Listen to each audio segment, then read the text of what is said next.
Warahmatullahi wabarakatuh. Ketemu lagi di channel kita, yaitu Petani Polikultur.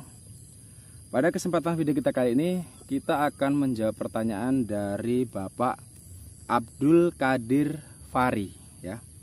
Jadi beliau bertanya, kenapa rawit di polybag saya itu kempes, tidak padat, dalam arti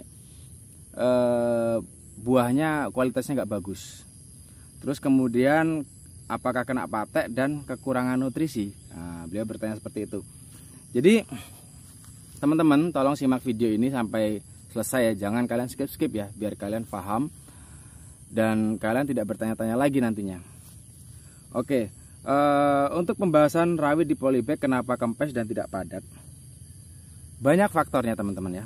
Jadi media polybag itu saya pernah bilang mudah dalam pengkondisiannya, cuman rawan teledor. Jadi kita sebagai petani atau yang menanam di polybag itu biasanya suka lengah teman-teman ya terhadap tanaman kita di polybag, karena hanya tanam sedikit terus kemudian hanya nanam di polybag. Kita jadi nggak rajin merawatnya atau nggak teliti dalam penanganannya teman-teman. Nah, di sini rawit polybag itu kempes kemudian tidak padat, itu faktornya ada beberapa. Yang pertama teman-teman itu kekurangan air ya, bisa jadi karena kekurangan air. Kemudian kekurangan nutrisi juga bisa. Nutrisi contoh seperti kalium, kalsium ya, itu adalah nutrisi yang penting untuk kualitas buah dari si rawit. Kemudian kena patek itu sama teman-teman. Kena patek itu juga itu karena kondisinya kekurangan nutrisi. Kemudian kelembapan tinggi yang ada di sekitar area kalian tanam polybag. Nah, untuk rawit dalam polybag agar tidak untuk mencegah buahnya itu kempes, kopong dan tidak padat ya, itu kalian harus perhatikan. Yang pertama adalah kondisi kelembapan tanah, jangan sampai terlalu kering teman-teman ya, jangan sampai terlalu kering. Kemudian pH tanah. pH tanah itu idealnya untuk tanaman cabai itu adalah 6,3 sampai 7. Nah, ketika pH tanah itu tidak sesuai ya, contoh pH tanah tidak sesuai, contoh pH-nya 5 atau 4,5. Ketika kalian kasih nutrisi itu tidak akan terserap oleh tanaman. Karena apa? Karena kondisi lingkungan dia itu tidak baik. Jadi contoh seperti ini teman-teman ya, kalian berada di suatu kamar ya, karena ini dalam polybag, kalian berada di satu kamar, kemudian di kamar itu banyak sekali sampah ya. Banyak sekali sampah yang baunya hingga baunya itu benar-benar menyengat. Dalam arti kalian berada di lingkungan yang benar-benar tidak nyaman teman-teman. Kemudian kalian dikasih makan, dikasih minum yang enak. Apakah bisa kemakan makanan itu? Apakah kalian bisa makan dengan nikmat? Nah, otomatis kalian nggak bisa makan di tempat itu teman-teman. Karena apa? Karena lingkungan kalian ini benar-benar nggak nyaman gitu loh. Benar-benar nggak nyaman. Jadi ketika kalian berada di lingkungan yang nggak nyaman, ketika kalian dikasih makan, otomatis kalian nggak bisa makan, malah nanti ujungnya kalian bisa muntah ya, karena ada bau sampah atau kondisinya yang tidak sesuai kan gitu kan. Contoh kalian berada di kondisi yang benar-benar panas cuacanya, ketika kalian dikasih makan ya nggak nyaman, nggak bisa terserap dengan baik.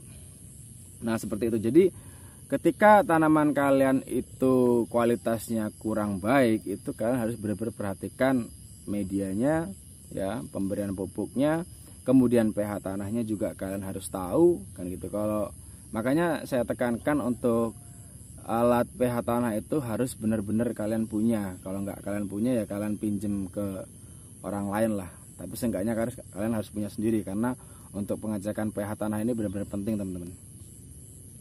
Kemudian untuk kena patek ini juga karena nutrisi. Biasanya patek ini karena kekurangan nutrisi kalsium dan magnesium serta kalium ya teman-teman. Jadi 3 nutrisi penting menurut saya untuk masalah patek, yaitu kalium, kalsium, dan magnesium. Nah, ketika ketiga unsur ini sudah terpenuhi dan bisa terserap baik oleh tanaman, otomatis masalah patek ya, jamur patek atau antraknosa ini, itu dia tidak akan menyerang tanaman kalian teman-teman. Kadang-kadang ada gini nih, ada tanaman cabai rawit tumbuh di sebelah sumur atau di samping apalah gitu. Pokoknya dia tumbuh sendiri tanpa kita rawat, itu buahnya bagus. Kenapa? Karena dia tumbuh di tempat yang tepat ya. Dia tumbuh di tempat yang tepat.